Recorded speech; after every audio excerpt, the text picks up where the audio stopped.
അറിയോ? എല്ലാവർക്കും നമസ്കാരം. ഗീതാജ്ഞാന യജ്ഞത്തിലേക്ക് ഏവരെയും സഹർഷം സ്വാഗതം ചെയ്യുന്നു.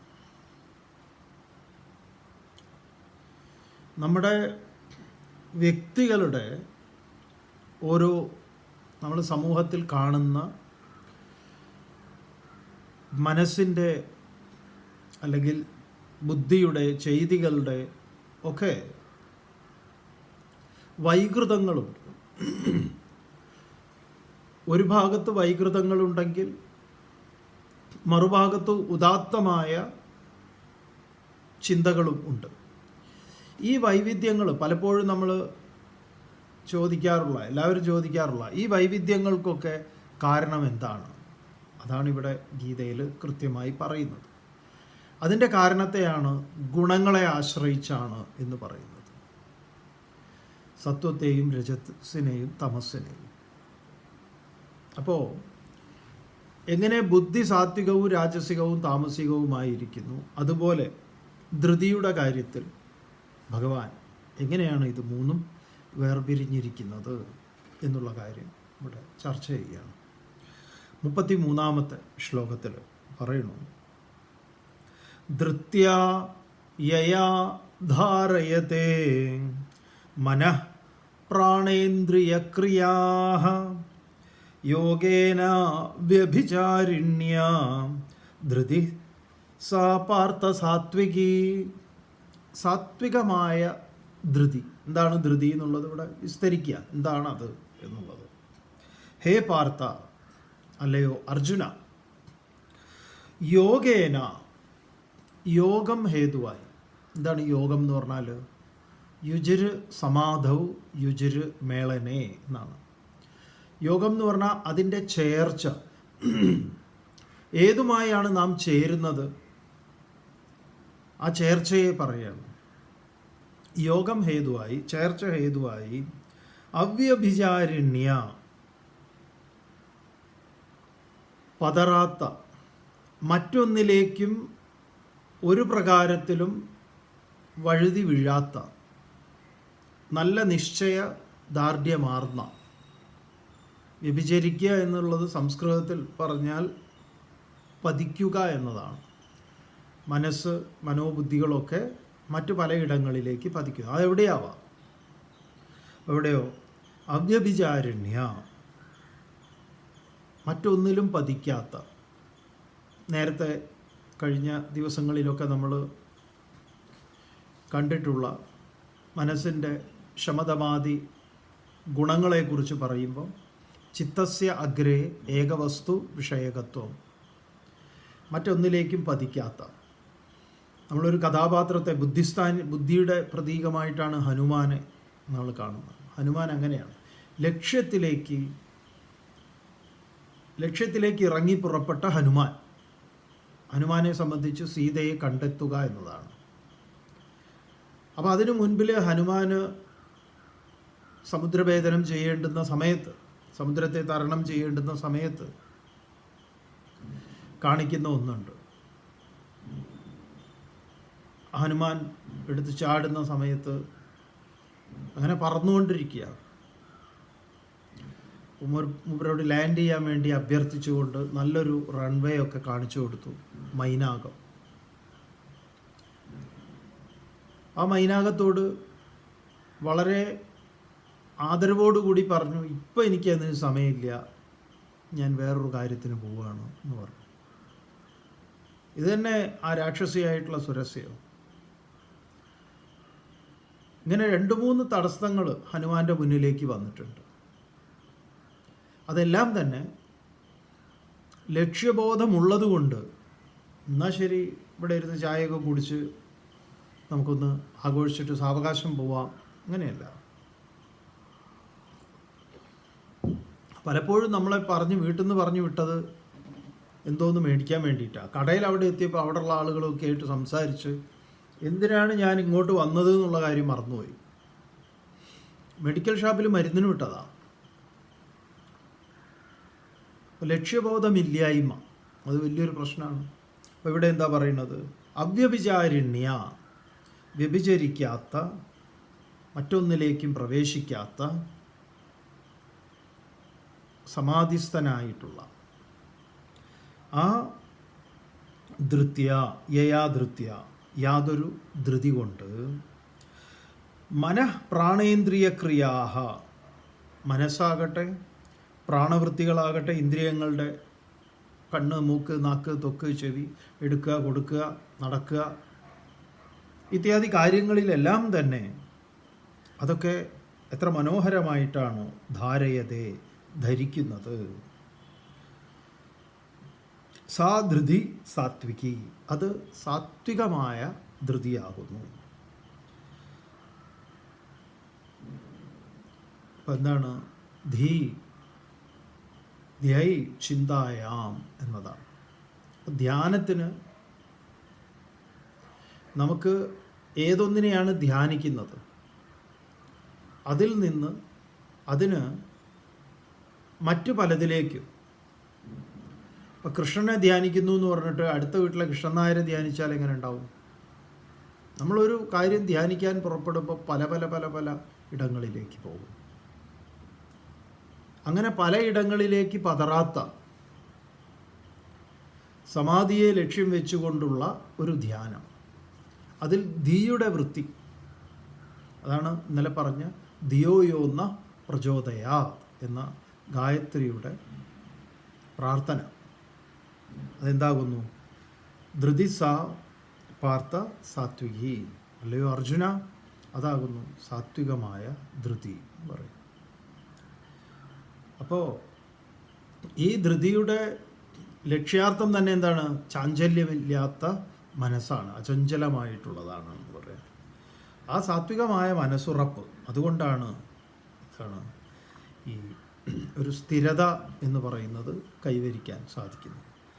തുടർന്ന് രാജസമായിട്ടുള്ള ധൃതിയെയും താമസമായിട്ടുള്ള ധൃതിയെയും അടുത്ത 2 ശ്ലോകങ്ങളെ കൊണ്ട് പറയാം. നമുക്ക് നോക്കാം ഓരോന്നോരോന്ന്. യയാതു ധർമ്മകാമാർത്ഥാൻ ധൃത്യാ ധാരയതേർജുന പ്രസംഗേന ഫലാകാംക്ഷി ധൃതി സാ പാർത്ഥ രാജസി. ഹേ അർജുന, യയാ ധൃത്യാ തു ധർമാർത്ഥകാമാൻ ധാരയതേ, എന്നാൽ യാതൊരു ധൃതി കൊണ്ടാണോ ധർമാർത്ഥകാമങ്ങളെ കാമിക്കുന്നത്? നമ്മൾ കണ്ടു മഹാഭാരതത്തിൽ ഈ ചതുർവിധ പുരുഷാർത്ഥങ്ങളെയാണ് ഈ 4 വ്യാസരുടെ മക്കളായിട്ടുള്ള 4 കഥാപാത്രങ്ങൾ പ്രതിനിധാനം ചെയ്യുന്നത്. അപ്പോൾ ഇവിടെ ധർമ്മത്തെയും അർത്ഥത്തെയും കാമത്തെയും മോക്ഷത്തെയും ഉപേക്ഷിച്ചിട്ട്, നേരത്തെ പറഞ്ഞതോ യോഗേന അവ്യഭിചാരിണ്യ, ചേർച്ചയെയാണ്, സമാധിയെയാണ് അവിടെ ലക്ഷ്യം വയ്ക്കുന്നത്. ഇവിടെ ലക്ഷ്യം വയ്ക്കുന്നത് ധർമ്മത്തെയും അർത്ഥത്തെയും കാമത്തെയും. ധാരയത്തെ, ആരാണ് ധരിക്കുന്നത്? അതിൻ്റെ പ്രസംഗേന, പ്രസംഗം എന്നിവിടെ പറയുമ്പോൾ നമ്മുടെ പ്രഭാഷണം എന്നല്ല, പ്രകർഷേണയുള്ള സംഘം, നല്ല സംഘം കൊണ്ട്, ചേർച്ച കൊണ്ട്, ഫലകാംക്ഷി, ഫലത്തെ നന്നായി ചിന്തിച്ചുറപ്പിച്ചിട്ടുള്ള, ഫലത്തെക്കുറിച്ചുള്ള നല്ല ധാരണയോട് കൂടിയിട്ടുള്ള അത്, ഹേ പാർത്ഥ, ഏതുണ്ടോ സാധൃതി രാജസി, അത് രജോ ഗുണാത്മകമായിട്ടുള്ള ധൃതിയാണ്. എന്ന് പറഞ്ഞാൽ ഭഗവാൻ മുമ്പ് പറഞ്ഞു 4 പ്രകാരത്തിലുള്ളവർ എന്നെ ഭജിക്കുന്നു. ചതുർവിധ ഭജന്തേ മാം യേ സുഹൃതിനോ അർജുന, ആർത്തോ ജിജ്ഞാസു അർത്ഥാർത്ഥി ജ്ഞാനി. ആർത്തൻ ദുഃഖിതനാണ്, അർത്ഥാർത്ഥി ധനമോഹിയാണ്, ജിജ്ഞാസു അറിയാൻ ആഗ്രഹമുള്ളവനാണ്, ജ്ഞാനി അറിഞ്ഞവനാണ്. അപ്പോൾ ഓരോരുത്തരും ഇതാണ് ധ്യാനിക്കുന്നുണ്ട്. എന്തിനെയാണ് ധ്യാനിക്കുന്നത്? അതാണ് പ്രധാനം. ആ ധ്യാനത്തിൻ്റെ വേർതിരിവുകൾ അതാണ് ഇവിടെ പറയുന്നത്. സാത്വികവും രാജസികവും താമസികവും. അപ്പോൾ സാത്വികമായ ധീയുടെ വൃത്തികൾ എന്ന് പറയുമ്പം അവിടെ എന്തില്ല? ലക്ഷ്യത്തെക്കുറിച്ച് വ്യക്തമായ ബോധമുള്ളപ്പം പിന്നെ മറ്റു ലൊട്ടിലൊടുക്കുകളുടെ പ്രലോഭനങ്ങളിൽ വീഴുന്നില്ല. അതുകൊണ്ടാണ് ആത്മീയ മാർഗത്തിലൊക്കെ സിദ്ധികളുണ്ട്. ഈ പറഞ്ഞ മാർഗത്തിലൊക്കെ മുന്നേറുന്ന സമയത്ത് നമ്മുടെ മുന്നിലേക്ക് സിദ്ധികളൊക്കെ ഉണ്ടാവും. അപ്പോൾ സത്യാന്വേഷണത്തിന് മുതിർന്ന നചികേതസിൻ്റെ മുന്നിലേക്ക് യമധർമ്മൻ വയ്ക്കുന്ന ഓഫറുകൾ അതൊക്കെ എന്താണ്? ഈ നചികേതസിൻ്റെ ബുദ്ധി, ഈ നചികേതസ് എന്ന് പറഞ്ഞ പേരിൻ്റെ അർത്ഥം തന്നെ സാത്വിക ബുദ്ധി എന്നാണ്. ആ ബുദ്ധി എത്രമാത്രം അവൻ്റെ മുൻപിലേക്ക് മറ്റു വിഷയങ്ങൾ വന്നു കഴിഞ്ഞാൽ അതിൽ നിന്ന് വ്യതിചലിച്ച് ഇതിലേക്ക് വരുന്നു എന്നുള്ളതാണ്. ഇതാണല്ലോ പലപ്പോഴും നമ്മൾ ഈ എന്തെങ്കിലുമൊക്കെ കൊടുത്ത് കാര്യം നടത്തുക എന്ന് പറയുള്ളൂ. നിയമം ഇതാണ്, അതുകൊണ്ട് നിയമപരമായി നടത്താൻ പറ്റില്ല. എന്നാൽ പിന്നെ നിയമം നോക്കണ്ട.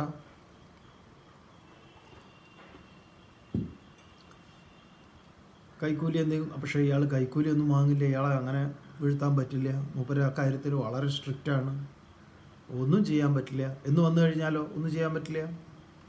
അപ്പോൾ അതെന്താണ്? അത് സാത്വികമായ ഒരു തീരുമാനത്തിൽ നിൽക്കുന്നതാണ്, മറ്റു പ്രലോഭനങ്ങളിൽ വീഴില്ല. അപ്പോൾ ഈ പ്രലോഭനങ്ങളിൽ വീഴുന്ന മനസ്സ്, അതിനെക്കുറിച്ചാണ് പറയുന്നത്. ലക്ഷ്യത്തെക്കുറിച്ച് അതിന് യാതൊരു ബോധവുമില്ല. അപ്പോൾ അവിടെ അത് നചികേതസിനെ പരീക്ഷിക്കാൻ വേണ്ടി യമൻ പല കാര്യങ്ങളും ഓഫർ ചെയ്തു. വിസ്തൃതമാർന്ന ഭൂപ്രദേശം, എന്തിന് അവസാനം ഒരുപാട് സുന്ദരികളായിട്ടുള്ള സ്ത്രീകളോടൊപ്പം രമിക്കാനും പാട്ടും കൂത്തുമൊക്കെ നടത്താനും ഇഷ്ടമുള്ളത്ര ജീവിച്ചോളാൻ പറഞ്ഞു. നചികേതസ് എന്തു പറഞ്ഞു? തവൈവ വാഹ തവ നൃത്യഗീതേ, അങ്ങയുടെ പാട്ടും കൂത്തുമൊക്കെ നിങ്ങൾ തന്നെ വെച്ചോളൂ. എന്തെങ്കിലും അങ്ങേക്ക് ബോധ്യപ്പെട്ടിട്ടുണ്ടോ ഈ സത്യത്തെക്കുറിച്ച്? എങ്കിലത് എന്നോട് പറയൂ.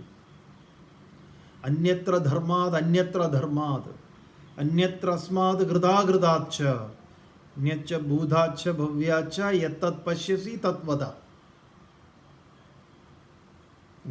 എന്തെങ്കിലും അങ്ങേക്ക് ബോധ്യം ഉണ്ടെങ്കിൽ അത് പറയൂ എന്നാണ്. അപ്പോഴാണ് നചികേതസിനോട് യമൻ പറയുന്നത്, മനുഷ്യരുടെ മുന്നിൽ ശ്രേയസ്സും പ്രയസ്സും രണ്ടും വരുന്നു. നീ പ്രയസ്സിനെ തിരസ്കരിച്ച് ശ്രേയസ്സിനെ വരിച്ചു, നീ കേമനാണ്, നിന്നെപ്പോലുള്ള ശിഷ്യന്മാരുണ്ടാകട്ടെ എന്ന്. അപ്പോൾ നമ്മൾ ശ്രേയസ്സിനെ വരിക്കാൻ പോകുമ്പോൾ പ്രയസ് മുന്നിൽ വരുമ്പോൾ എന്ത് ചെയ്യുന്നു എന്നുള്ളതാണ്. അതാണ് സാത്വികമായ ധീയെക്കുറിച്ച് പറഞ്ഞത്. ഇപ്പോൾ രാജസികമായ ധീയെക്കുറിച്ച് പറയുമ്പോൾ എന്താ? അത് ഇങ്ങനെയുള്ളതിൻ്റെ ലൊട്ടിലൊടുക്കിൻ്റെ പിറകെ ഓടുന്നു. അപ്പം അതിനാവശ്യം അധികാരം, യശസ്, കീർത്തി, പണം ഇത്യാദികളൊക്കെ.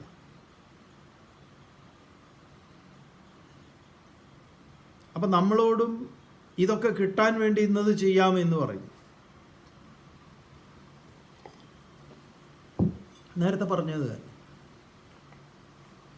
ക്ഷേത്രത്തിൽ പോകുന്നു, എല്ലാവരും പോകുന്നത് എന്തിനാ? നമുക്കാർക്കും അറിയില്ല. ക്ഷേത്രത്തിൽ പോകുന്നു, കണ്ണടയ്ക്കുന്നു, എന്തെങ്കിലും ഒരു ധ്യാന ശ്ലോകം ചൊല്ലുന്നു. നമ്മളെ സംബന്ധിച്ച് അങ്ങനെയാണ്. ഒന്നും അത് വേണേ ഇത് വേണേ എന്നൊന്നും പറയാറില്ല. കാരണം അത് ഭൂലോക മണ്ഡലത്തിലാണെന്ന് അറിയുന്നതുകൊണ്ട്.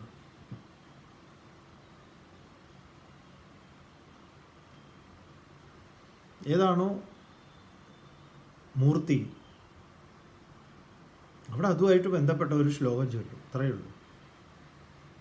ആ ശ്ലോകത്തിലുണ്ടാവും അത്. ഇഷ്ടമാതിരി ഉണ്ടല്ലോ, അത്രേ ആവശ്യമുള്ളൂ. പിന്നെ നമ്മൾ പൊതുവായിട്ട് ഇവിടെ പോയാലും നടയിൽ നിന്നാൽ ചൊല്ലുന്ന ഈശാവാസ്യത്തിലെ ഒരു മന്ത്രം, അത്രയേ ഉള്ളൂ. എവിടെയും ഹിരൺമയേന പാത്രേണ സത്യസ്യാഭിഹിതം മുഖം തത്വം പൂഷൻ അപാവൃണു സത്യധർമായ ദൃഷ്ടയെ. ഈ മൂടുപടങ്ങൾ മാറ്റി യാഥാർത്ഥ്യം കാണിപ്പിച്ചു തരിക. അതാണ് നമ്മുടെ പ്രാർത്ഥന. എവിടെയും നിങ്ങൾക്കത് സ്വീകരിക്കാവുന്നതാണ്. ഏത് നടയിൽ പോയി നിന്നാലും ഇതാ പറയേണ്ടത്. സ്വർണ്ണ നിർമ്മിതമാർന്ന മൂടി കൊണ്ട് സത്യത്തിൻ്റെ മുഖം മറയ്ക്കപ്പെട്ടിരിക്കും. ആ മൂടി പല വിധത്തിലാണ്. അപ്പോൾ ആ മൂടിയുടെ മുകളിൽ അതിൻ്റെ ചിന്മയൻ സ്വാമികൾ പറയുക ഈ ആഭരണപ്പെട്ടി പോലെ. ആഭരണപ്പെട്ടി അതിമനോഹരമാണ്, പക്ഷെ അതിൻ്റെ അകത്താണ് ഈ ആഭരണം ഇരിക്കുന്നത്. അപ്പം അത് കണ്ട് വ്യാമോഹിക്കരുത്. അത് ആ വ്യാമോഹിക്കുന്ന ഒരു കൂട്ടരെ കുറിച്ചാണ് ഇവിടെ രജോ ഗുണികളായിട്ടുള്ള ധീയെക്കുറിച്ച് പറഞ്ഞത്. അടുത്തത് പറയുന്നത് 35-ൽ യയാ സ്വപ്നം ഭയം ശോകം വിഷാദം മദമേവ ച ന വിമുഞ്ചതി ദുർമേധ ധൃതിസാ പാർത്ഥ താമസി. ഹേ പാർത്ഥ, ദുർമേധ ദുഷിച്ച മേധ, നമ്മുടെ ആയുർവേദത്തിലെ മേധസ്സല്ല, ഇവിടെ ഏകദേശമൊക്കെ ഒന്നല്ല. ദുഷിച്ച ബുദ്ധി, ദുർബുദ്ധി. യയ, അതുകൊണ്ട് എന്താണ്? സ്വപ്നം, ഉറക്കം. ഈ കിടക്കുമ്പോഴേ ആലോചിക്കുന്നത് ഇതാണ്. ഈ ദുഷിച്ച ബുദ്ധി കൊണ്ടാണ് കിടക്കുന്നത്, ഉറങ്ങാൻ ശ്രമിക്കുന്നത്. പിന്നെയോ അതിൽ നിന്ന് ജനിക്കുന്ന ഭയം, ശോകം. മറ്റുള്ളവരെ ഭയപ്പെടുത്തുക, തനിക്കുണ്ട് ഭയം. വീട്ടിൽ ബെല്ലടിച്ച അപ്പം ഞെട്ടും, പോലീസാണോ എന്ന് കരുതി. എന്തെങ്കിലും ശബ്ദം കേട്ടാൽ പേടി, ശബ്ദം ഇല്ലെങ്കിലും പേടി. ഭയം, ശോകം, ദുഃഖം, വിഷാദം, മനസ്സിൻ്റെ ക്ഷീണം. മതം, ആനയ്ക്ക് മതം പൊട്ടുക എന്ന് പറയില്ല, അത് തന്നെ. ന വിമുഞ്ചതി, ഇതൊന്നും വിടുന്നില്ല, ഇതൊക്കെ ഇങ്ങനെ കൂടെ നിൽക്കുകയാണ്.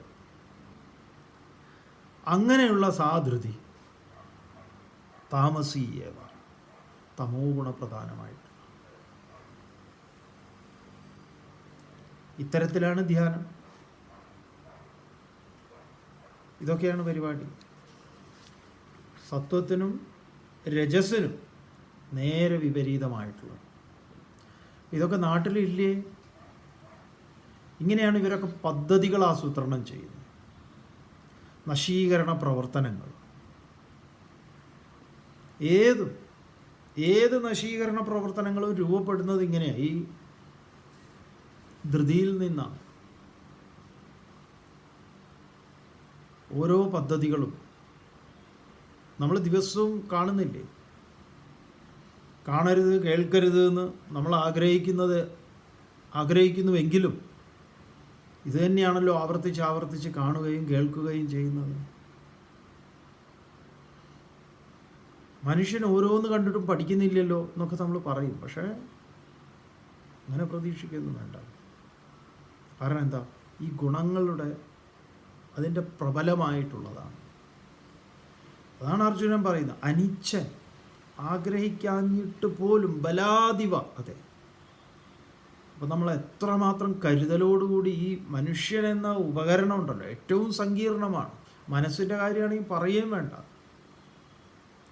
അനാവശ്യ തെറ്റിദ്ധാരണകൾ, അതെത്ര ആരൊക്കെ പറഞ്ഞിട്ടും അത് മാറ്റുന്നില്ല. ഇതെല്ലാം ഈ ഗണത്തിൽ പെടുന്നതാണ്. തുടർന്ന് സുഖം ത്വിദാനീം ത്രിവിധം ശൃണുമേ ഭരതർഷഭ അഭ്യാസാദ്രമതേ യത്ര ദുഃഖാന്തം ച നിഗച്ഛതി. സുഖം അതുപോലെ തന്നെ ദുഃഖം. തു ഇദാനീ ത്രിവിധം ശൃണു മേ ഭരതർഷഭ അഭ്യാസാദ് രമതേ യത്ര ദുഃഖാന്തം ന നിഗച്ഛതി. ഹേ അർജുന, വളരെ പ്രധാനപ്പെട്ടതാ ഈ ശ്ലോകം. എന്താ പറയണത്? എത്ര അഭ്യാസാദ്, അഭ്യാസം എന്ന് പറഞ്ഞാൽ ആവർത്തിച്ചുള്ള പരിശീലനം.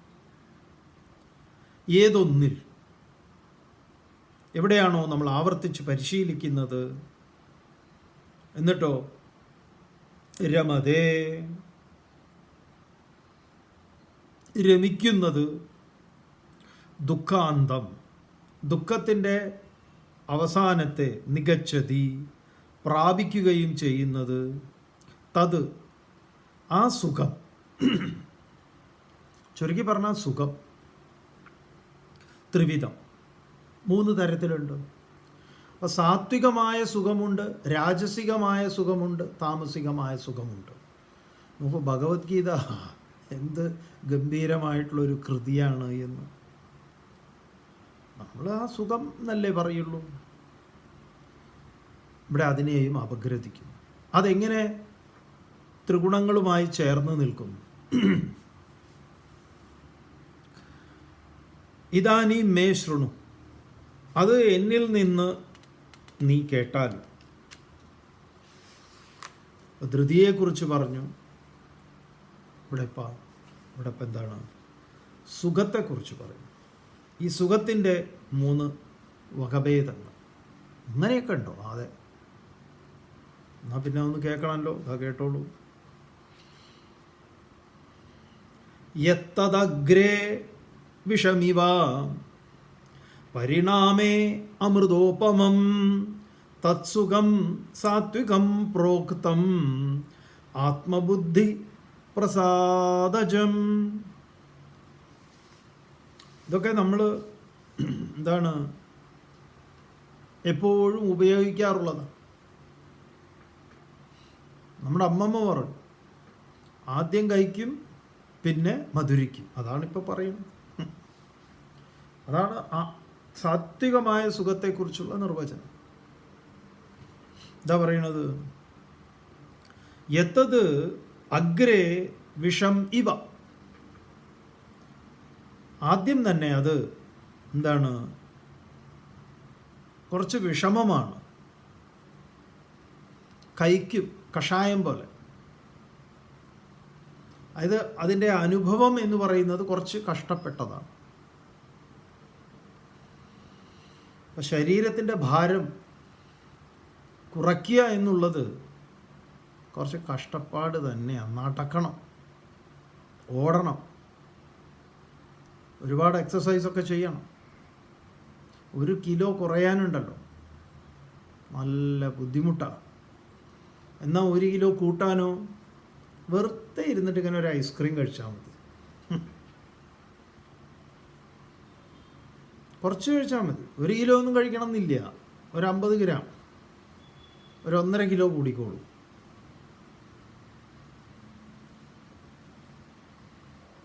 അപ്പം ഇതൊന്ന്, അല്ലെങ്കിൽ അതിനു വേണ്ടി നമ്മൾ എടുക്കുന്ന പ്രയത്നം എന്ന് പറയുന്നത് വളരെ ബുദ്ധിമുട്ടുള്ളതാണ്. പക്ഷെ അതിൻ്റെ അനന്തരഫലമോ, അത് ഏത് കാര്യത്തിലും പറയാം. യത് അഗ്രേ വിഷമിവ, എന്നാൽ പരിണാമേ അമൃതോപമം, അതിൻ്റെ അവസാനത്തിൽ അതെന്താണ്? അമൃത് സമാനമാണ്. അങ്ങനെ ഒരു സുഖമുണ്ട്.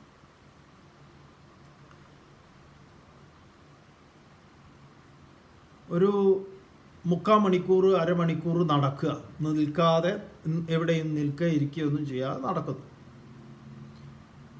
ഒരു 3/4 മണിക്കൂറൊക്കെ നടന്ന് പിന്നെ ഒരു ബെഞ്ചിൽ ഒരിടത്ത് ഇരിക്കുന്നു.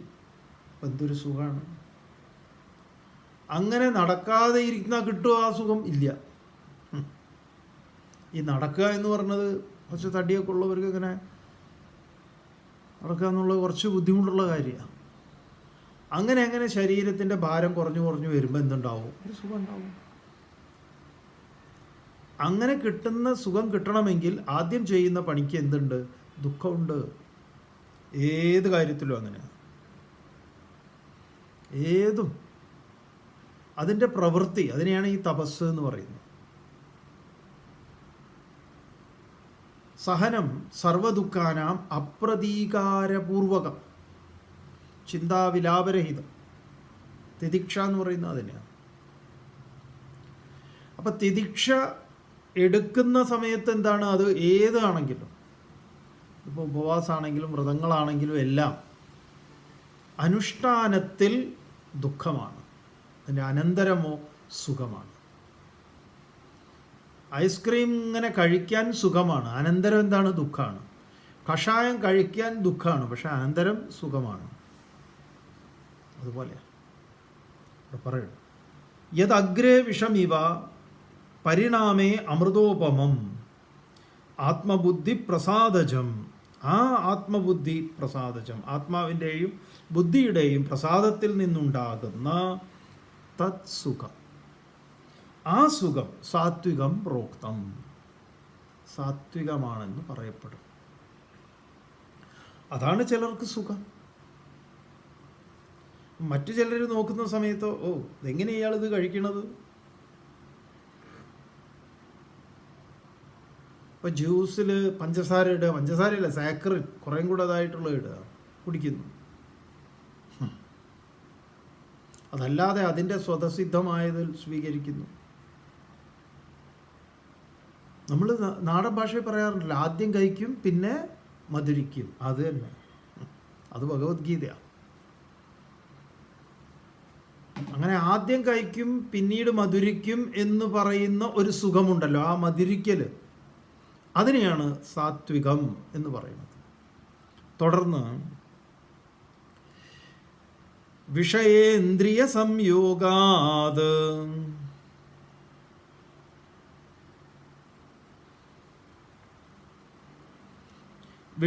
വിഷയേന്ദ്രിയ സംയോഗാത് യത്തദഗ്രേ അമൃതോപമം പരിണാമേ വിഷമിവ തത്സുഖം രാജസംസ്മൃതം.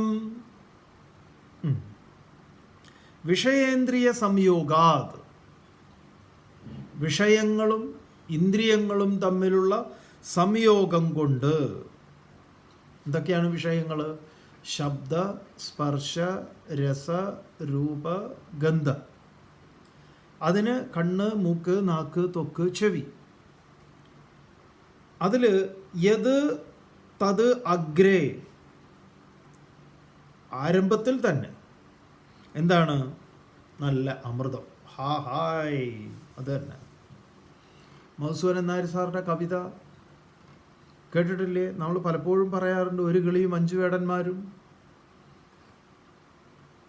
ഈ വേടന്മാരാണ് കിളിയുടെ വഴി ചൊല്ലിയത്. ഒന്നാം വേടൻ കണ്ണിറയും നിറമായിരം അവളെ കാണിച്ചു, രണ്ടാമത്തവനെരിമണമേറ്റിയ പൂവുകളേറെ മണപ്പിച്ചു, കാതിനെ ഈ കിളി തഞ്ചും പാട്ടുകൾ കേൾപ്പിച്ചു, ഇങ്ങനെ മുന്തിരി നീര് കുടിപ്പിച്ചു.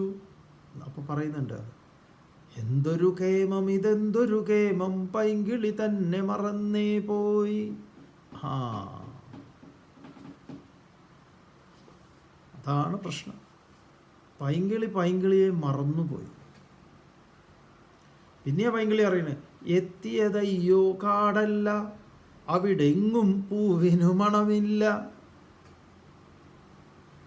പാനീയത്തിന് പാറപ്പുറ്റുകൾ, പാമ്പുകളിഴയും പാഴ്ക്കിണറ്, തേടിയ കൺകളിലൊക്കെ കണ്ടത് തേളുകളും തേരട്ടകളും.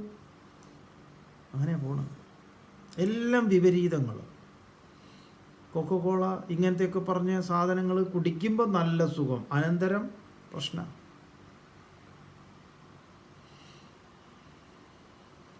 വിഷയാനുഭവത്തിൽ അമൃത സമാനം, അനന്തരമോ പരിണാമേ വിഷം ഇവ. ഓ വേണ്ടായിരുന്നു. അങ്ങനെ എന്താണോ തത് സുഖം രാജസംസ്മൃതം, അത് രജോ ഗുണ സ്മൃതമായിട്ടുള്ളതാണ്. ഈ തമോ ഗുണമായിട്ടുള്ളത് എന്താണ്? യദഗ്രേ ചാനുബന്ധേ ച സുഖം മോഹനമാത്മനഃ നിദ്രാലസ്യ പ്രമാദോത്ഥം തത്താമസമുദാഹൃതം. യത് സുഖം, യാതൊരു സുഖം. ആരെ സംബന്ധിച്ച്? ഈ ആളുകളെ സംബന്ധിച്ച്. അതെന്താണ്? നിദ്ര, ആലസ്യം, പ്രമാദം, ഇതിൽ നിന്നുണ്ടാവുന്നതാണ്. അപ്പോൾ നല്ല അടിച്ച് പൂക്കുറ്റിയായി.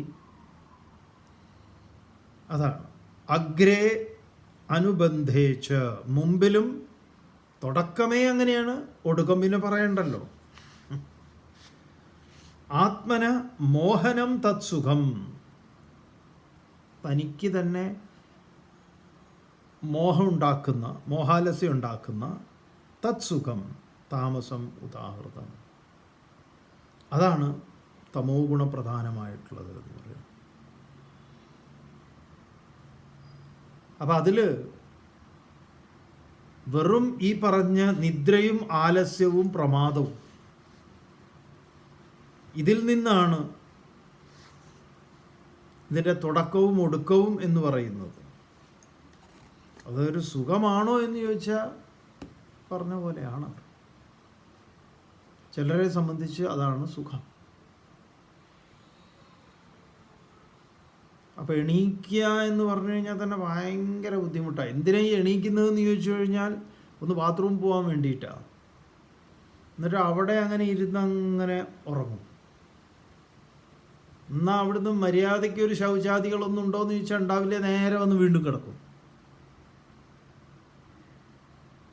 പിന്നെ നല്ലോണം വിശക്കുമ്പോൾ എന്തെങ്കിലും പോയിട്ട് കഴിക്കുക. മര്യാദയ്ക്ക് ഈ പറഞ്ഞ പോലെ ശൗചങ്ങളൊന്നുമില്ല, വീണ്ടും കിടക്കുക. ഇങ്ങനെ കഴിക്കുക, കിടന്നുറങ്ങുക. ആ വിരീടിയും കിടക്കയുടെയൊക്കെ കോലം കാണണം. ആ തലയണ കവറൊക്കെ മാറ്റിയിട്ട് വർഷങ്ങളായിട്ടുണ്ടാവും. ആരോ ഏതോ ഗാന്ധി ജയന്തിക്ക് എന്തോ മാറ്റി കൊടുത്തതാണ്. വീട്ടുകാരും ആ മുറി കയറില്ല. കയറുന്നത് മുമ്പ് ഓർഡർ ഇട്ടിട്ടുണ്ട്. കാരണം കയറിയ ബുദ്ധിമുട്ടാണ്.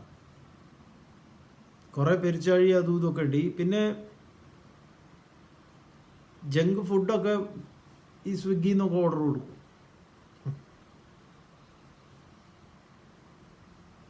ഇങ്ങനെ ഈ വിദ്വാനെ സംബന്ധിച്ച് അല്ലെങ്കിൽ വിദുഷിയെ സംബന്ധിച്ച് ഇതാണ് സുഖം. ഇങ്ങനെ സാത്വിക, രാജസിക, താമസിക സുഖങ്ങൾ നമ്മൾ കാണുന്നില്ലേ നമ്മുടെ ചുറ്റുവട്ടത്ത്? അതെ.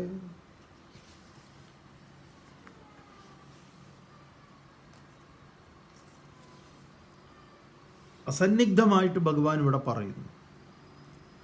നതതസ്തി പൃഥിവ്യാം വാ ദിവി ദേവേഷു വാ പുനഃ സത്വം പ്രകൃതിജൈർമുക്തം യദേഭിസ്യാത് ത്രിഭിർഗുണൈഃ.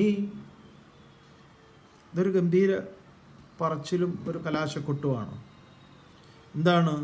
പ്രകൃതിജൈഹി ഏബി ഗുണൈഹി, പ്രകൃതിജങ്ങളായ ഈ ഗുണങ്ങളോട് മുക്തം യത്, വേർപെട്ടതായിട്ട്, യത് സുഖം, യാതൊരു സുഖം ഉണ്ടോ, അങ്ങനെ സ്യാത് ഉണ്ടാകുമോ, തത് അത്, പൃഥിവ്യാം ഈ ഭൂമിയിലോ, ദിവി സ്വർഗത്തിലോ, ദേവേഷു ദേവന്മാരിലോ, വാ പുന ഇനി വേറെ എവിടെയെങ്കിലും ഉണ്ടോ എന്ന് ചോദിച്ചാൽ ന അസ്തി, ഇല്ല.